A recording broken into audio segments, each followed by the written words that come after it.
So you like the Harley 48. You're afraid it's too small. You don't know if it's got enough power. First, let me say this. This is a bar hopper. It's not meant to cruise long miles.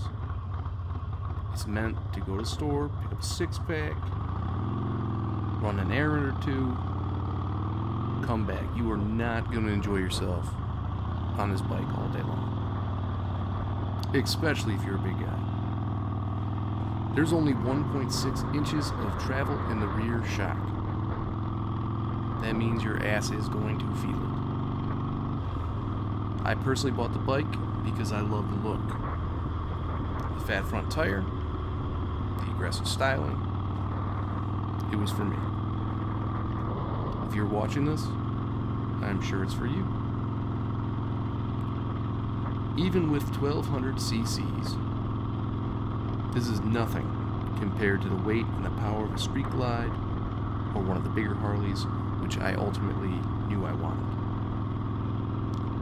But if you're here and you are watching this, I am assuming that this is a first bike for you, or a step up from a smaller cruiser, like a Honda Rebel or something along those lines. So, first things first. The Harley 48 is a smaller bike. There's no way around it. And I am a 6'2", 265-pound guy. Why did I choose this? I chose this for a number of reasons. Mainly, the style of it. This being my first bike was a great choice. Sitting at roughly 550 pounds with a low 27-inch seat height, this will give you a sense of control. And in the worst case scenario, if you are to drop this, you will not have a problem picking her up. I personally have not crashed it, but I have bent it over, sitting at the light, just to get a sense of the feel. How much does it weigh on each side? Is it going to be too difficult to pick up? No, not at all. This alone is one of the best reasons to buy this bike. This will allow your skills to develop, your confidence to grow. But let me be clear, this is not some shitty moped. If you want to get after it, you can get after it. I've personally got this bike up over 100 on a few occasions. You are not as exposed as on like the Harley 72, and you can tuck into the tank, to get away from that wind. But when you get up to those speeds, anything over 90, it starts getting a little bit squirrely. If you ever skateboarded down a steep hill, you get the speed wobbles, it's not that bad, but it's kind of like that. But the lightweight of the bike doesn't instill confidence at those speeds. But that's not what this bike is for. This bike is for quick trips. It's not for racing some crotch rocket down the street. It's for cruising around with a buddy or two, taking a little ride. Not to say you can't take longer rides, but you have a 2.1 gallon tank, and that is going to annoy the shit out of anybody without a peanut tank. The specs say you get 48 miles per gallon. I have not found this to be the case. Perhaps it's my riding style, or how big I am, or a combination of the two, but I tend to get somewhere closer to 30. So should you get this bike?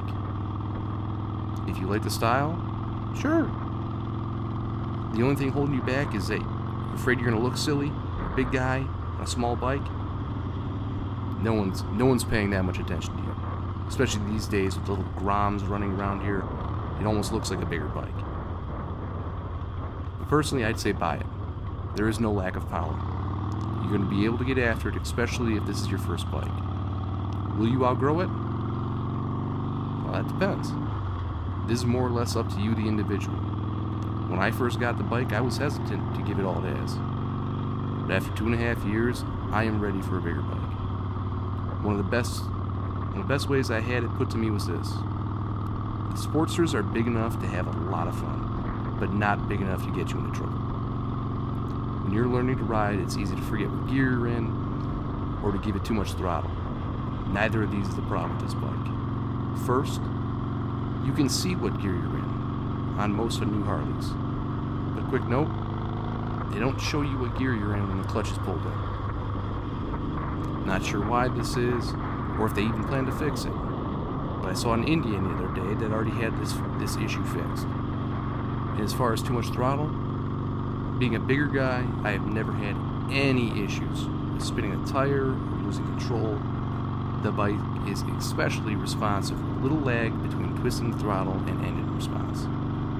Another high point for the Sportster is the lightweight and nimble handling. And getting those twisties, woo-wee! It's a fun. One other thing to highlight is the fat tire. Now, I don't know about where you live, but where I live, there are a ton of potholes. And that fat tire makes all the difference.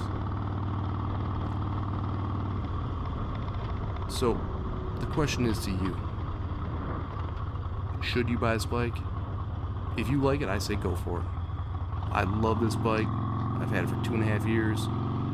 Even though I'm thinking about buying another bike, I ultimately would probably end up keeping this bike as well. It is that much fun. Do I look small in it? No. No, I do not. I've never had anyone say anything like that. Good luck in your choice.